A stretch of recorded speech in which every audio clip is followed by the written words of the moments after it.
Welcome back to another edition of the Velvet Lounge Life Button Special Edition. So today I am going to talk about a collection of buttons from the Waterbury Button Company. They have been purchased a couple times over the years, literally like twice. And so right now they do have plants in 4 different locations, all in the United States. So here is something, one of the few things that are still made in the United States. I was lucky enough to acquire a collection of buttons, and I've also collected Waterbury buttons over the decades. Most of those that I collected were uniform type buttons, or things that were part of an organization, obviously the military, stuff like that. So the thing that most people don't realize is that the Waterbury Button Company also makes buttons for the fashion industry as well as everyday clothing. They don't really do a lot of everyday, regular, off-the-rack clothing. That would be a rarity if you were lucky enough to find it, but we'll talk about that a little bit more later. So, of the collection I recently purchased, there were over 85 different buttons. That's what's represented in this box that you're looking at, are the different button designs that are part of this collection. Now, what happened is, in some cases, I have a box that would have maybe 300 of the same buttons in them. And then in another box, I would have maybe 15 different buttons in the same exact box.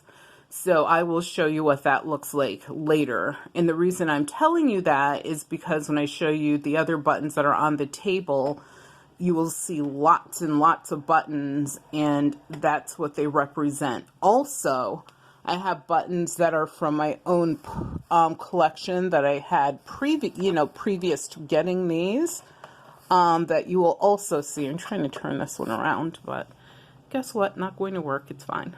And so you will see that as well. So here are the buttons that I just acquired.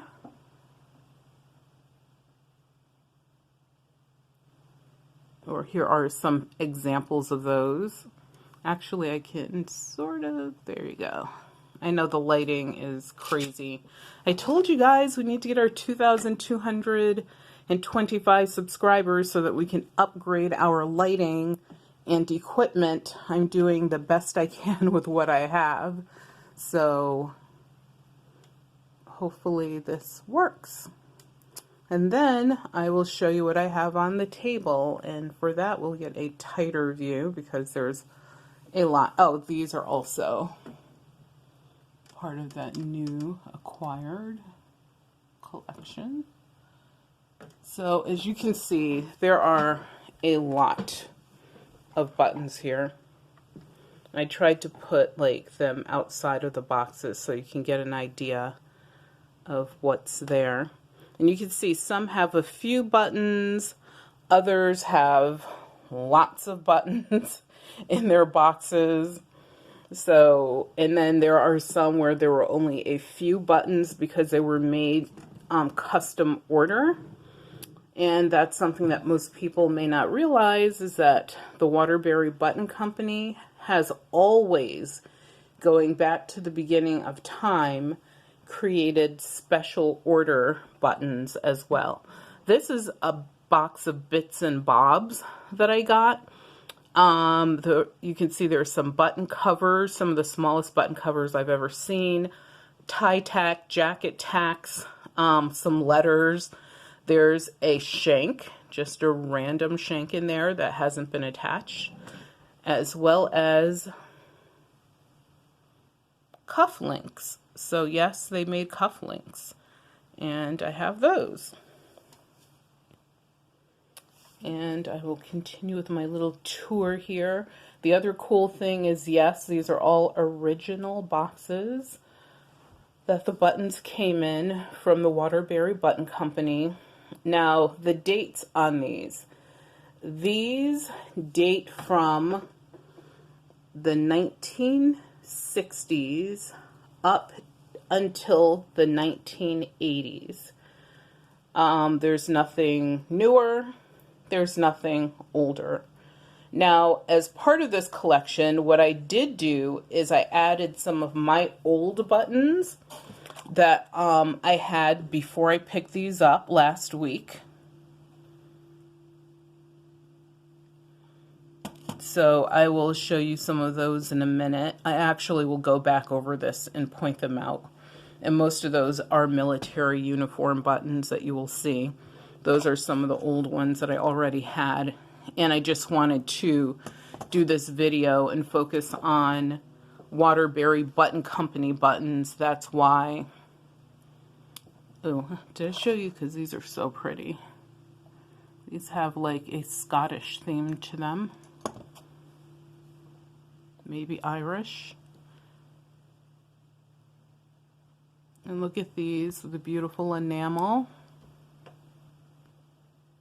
There's several that have enameling. There's mother of pearl. So when they made their buttons, they mostly were made of a variety of metals. Not that many varieties of metals. They mostly were made of brass, because Waterbury, Connecticut is considered to be the brass city. They made a lot of machine components, toys, you know, medical things, mechanical things, obviously button things. Of course, as I already stated, cufflinks, so that means jewelry and things, were made out of brass in Waterbury, Connecticut. So what happened is Waterbury ended up with that nickname, the Brass City. So some of the buttons that were already in my collection are any that you see with a white tag. And what I wrote on the white tag is I'm simply trying to identify what these buttons are. So, but all of these were made by the Waterbury Button Company. Then I have some that do not have a tag, and I will point those out for you. These are already in my collection, so these were not part of my recent purchase that I made. That, anything I point to, that was already in my collection.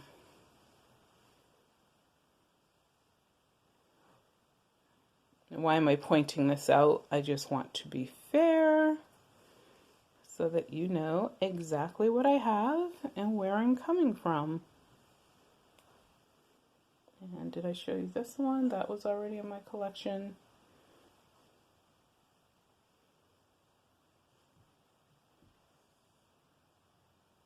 I think I showed you that one already.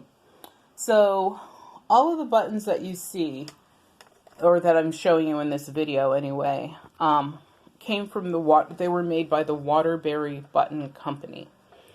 So amazing American history, because according to what I could find, their buttons were made, you know, they pretty much covered almost all of the American wars. So if there was a war in America, or if there was any branch of the military that you could imagine, then their buttons were made by this company. Pretty much. There were a few other companies that also made buttons. The thing to know about the Waterbury I'm going to give you just a little bit of history on the Waterbury Button Company. And actually, let me try to also give you a better light. I think that's better. I also want to give you some beautiful eye candy. Hopefully that works. So the Waterbury Button Company started in the very, very early 1800s. So this company has been around for hundreds of years. And as I showed you in the opening, they still make their products in the United States. That is a rarity, as we all know, unfortunately. The other thing to know is that as I stated, most of their buttons, all of their buttons are going to have metal in them. So that's sort of like a signature. You will never find a Waterbury button that is made of porcelain, for example.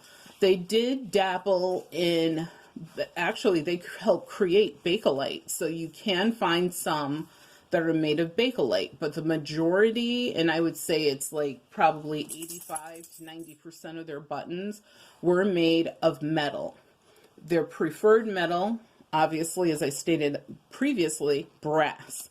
However, they did use other metals, as you could see here on the table. And even if they made something in brass, they would also sometimes, not all the time, cover it in a gold plating or a silver plating. Sometimes buttons were actually made of precious metals such as real gold, solid gold, I should say, sterling silver, nickel, platinum. Of course, many times if that occurred, those were very expensive garments. They could even be couture garments, or they were special ordered. So it is hard to find a solid gold Waterbury Button Company button or a solid silver Waterbury Button Company button, but they are out there. However, usually the people that have them are asking a premium price for them, unfortunately. But, you know, depends upon how serious you are of a collector. Not to say that you have to spend tons of money to be a serious collector, because you don't. But if you are one of those, I'm so serious, I don't care what it costs, then yeah, you could actually find some crazy, remarkable things out there. The amount that I paid for all of the buttons, not the ones that I previously had, which I pointed out to you, but all of the other buttons, which is a majority of what's on this table. And I forgot to show you these as well. This was part of this group purchase that I made. And these are buttons, and the monogram is TLC, like tender loving care, and that's why the heart is there. I thought that was like so sweet, and I have to read the back of these to see if these are actual gold or not, because honestly I didn't look, so I'm not sure. Also, I don't know if there's a special inscription on the back, because if you did a special order, which these were, they would have inscribed them for you if you wanted that particular service. Actually, put these here.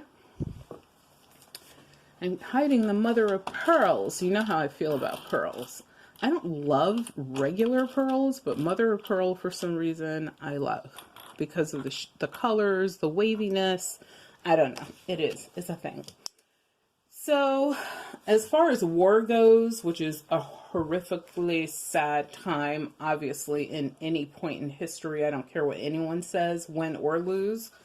One of the things that I found is that the Waterbury Button Company made buttons for the Civil War, for both sides, the North and the South. Of course, the majority of the work they did was for the North, and of course, because they were the largest button manufacturer in the country at that time, they ended up making buttons for some of the Southern uniforms. So if you find, Civil War Waterbury Button Company buttons, you pretty much have found a good find, even if they are from the Union side or the North.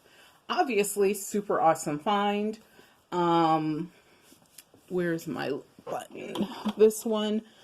Most of them, or all of them, should have this domed shape. And what happens is this dome was pressed into a die. Then what happened with the dome is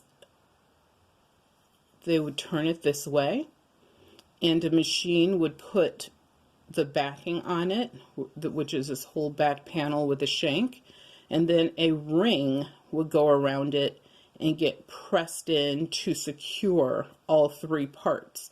So this button is made of 3 parts. It's not a 2-part button. And also, look at the dome shape. Very unique.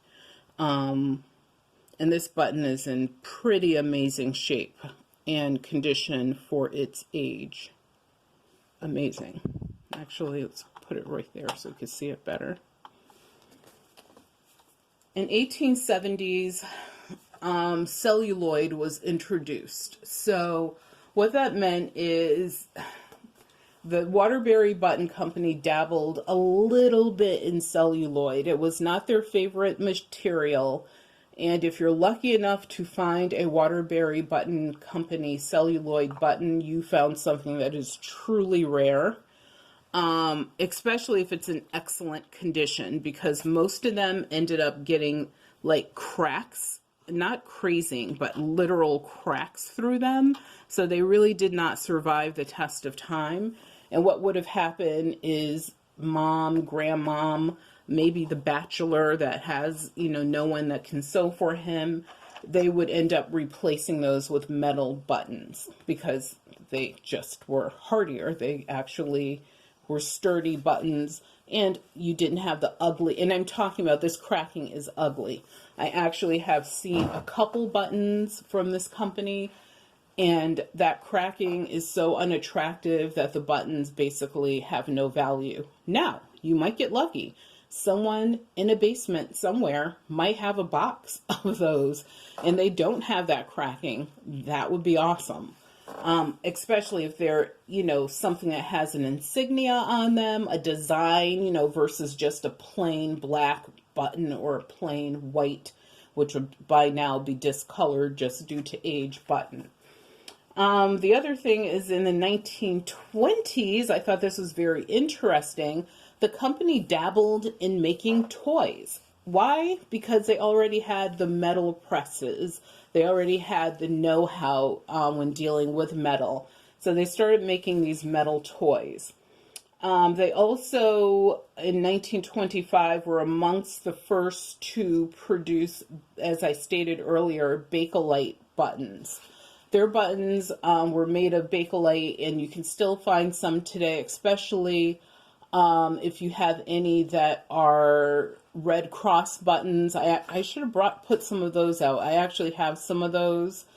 Also, they made some for the pea coats for the Navy or the Marines. So those, I actually should have put some of those out because I have some of those also.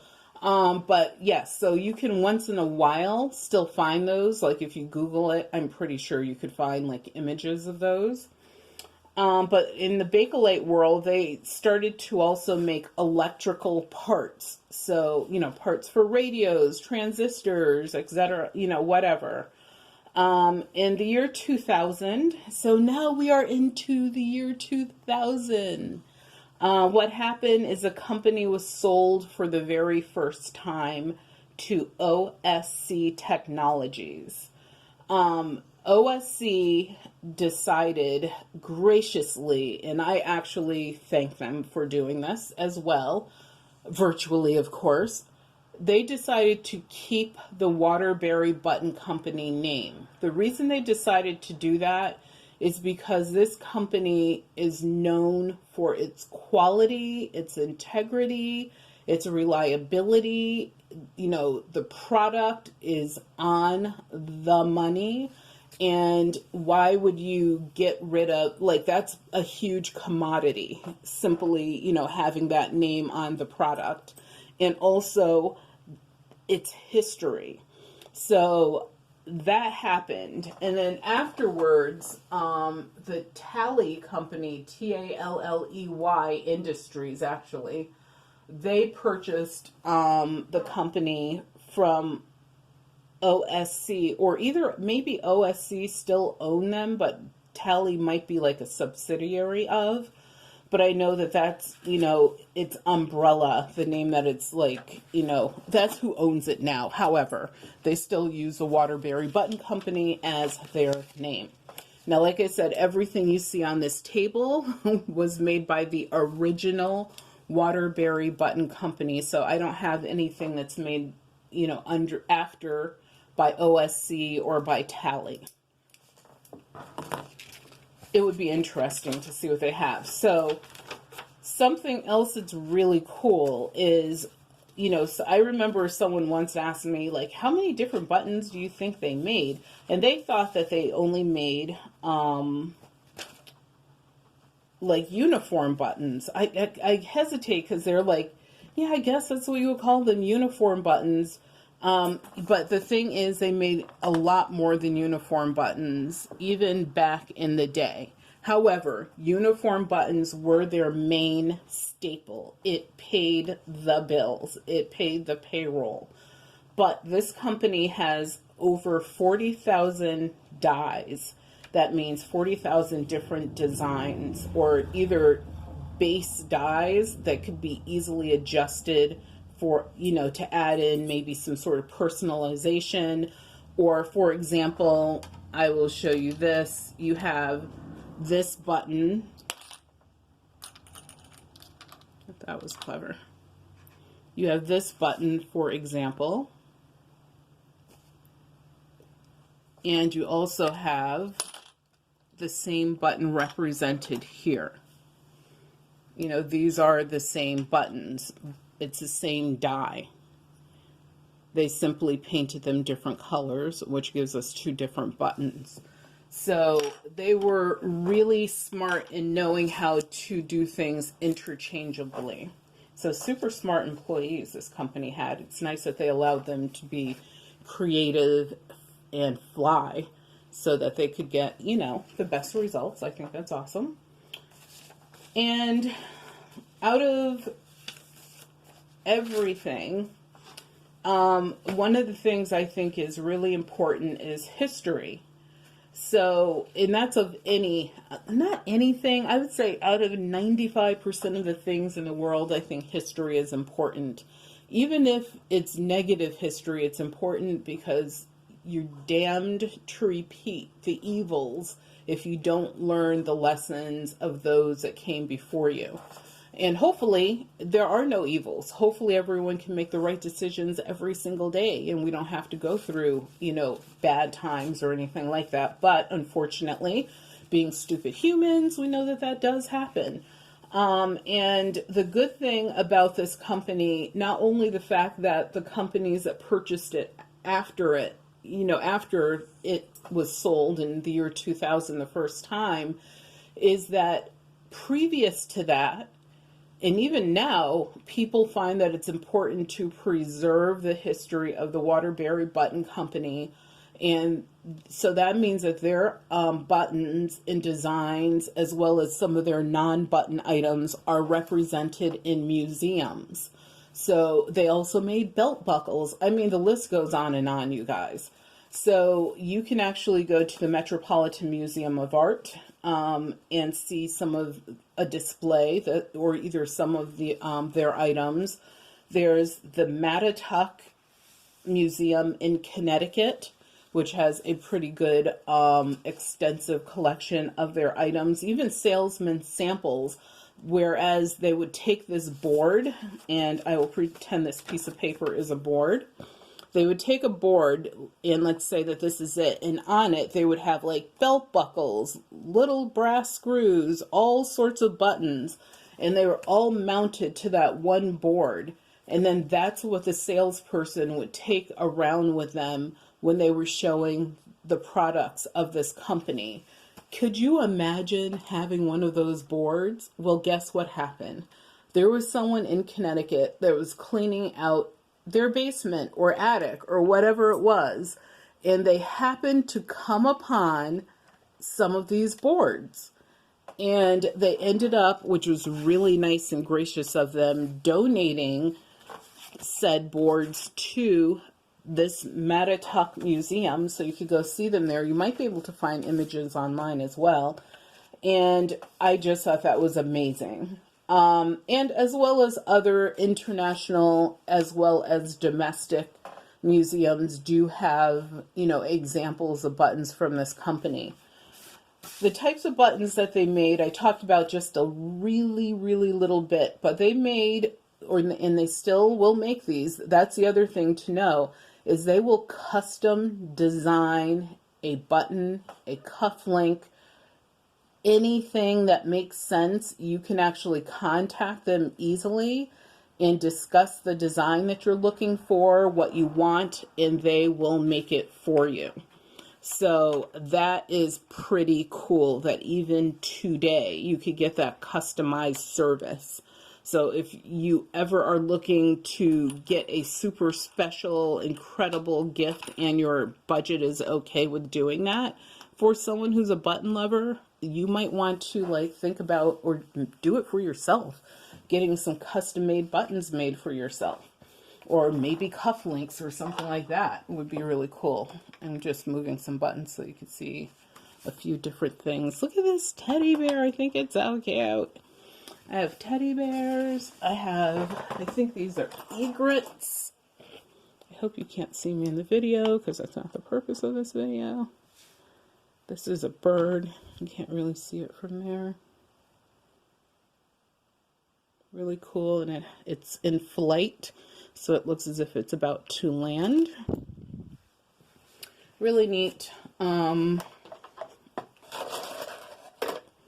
This one, oh, that you already saw. That one I can't reach way back there. There's another one. Oh, this one I want to show you. That has a little buggy style car.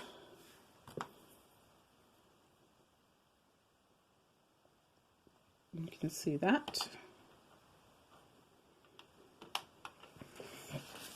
So the types of buttons they made are for fashion, costumes.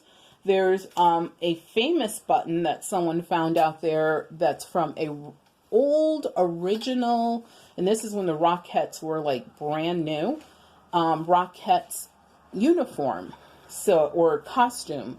And it's in a museum. I'm not sure which one, or I think it was in a museum. I don't know if it's been sold or not, but yeah, that's a thing. So for fashion, like I said, costumes, common clothing was rare for them to really make buttons for something that we would buy, let's say at JCPenney, for example. Couture clothing, clubs. So if your club, like let's say you're a Cub Scout, Boy Scout, whatever, look at the back of those buttons. They might be made by this company. Military, so all branches of the military from the Civil War era up until today. For the municipal world, which is, you know, your state, your federal, local government uniforms, clothing. Transportation, all modes of transportation, even for car companies. I saw one that was made for, I believe it was Toyota, which I thought was very unusual. Sports clubs, there's a set of Cubs buttons that's out there. I've seen those before, but other sporting clubs as well. Company logos for advertising, airlines, so under transportation, of course, airlines, trains, you name it, they made the buttons for it. And as I stated, you have your special order and unique one-of-a-kind Waterbury buttons that were made as well. So what else can we say about these buttons? You know, I think it's important to know how they were made. So the buttons basically are made with a 6-step process. There's a few that require more. For example, if there's hand painting, if there's enameling, if there's shading, you know, there's a lot of, you know, doesn't cover that. This is how you would, for example, have this button produced. Actually, I'll pick up this one. So, to make a button like this, I am doing horribly with holding things today. So, to make a button like this, what would happen is the following. They would create a design, create the die, so that the button design would go onto a piece of metal, go into the die machine, which is basically a stamping press. The button shell would then be created, and it, of course, the stamping embosses it with a design. And you could have, of course, a reverse or obverse, I think it's called, stamp. And then the button shells are plated. So they could be gold plated, silver plated, nickel plated. And if there's another material that's incorporated, it would happen at that point. So that's where, if, for example, you needed to add pearls or paint or whatever other special accoutrements, they would do that. Then they would polish the button in total. So the button would get a careful polishing, and the polishing depends upon the type of material used, of course. And then they would attach the backing with the shank to the front of the button. If required, the button would be lacquered and it would be done. So they have this process down to a science because they are the scientist of buttons. So what I'll do now until this video runs out is just pick up a few buttons to show you, what their designs are so that you can see them better. And I'll try to pick up some that I haven't shown you yet and those that I think are the most interesting. And I'll cheat and take them from this box top lid that I already have. And I just want you to look at these. Actually, put a white paper on the back. I am losing all of my light, which is sad.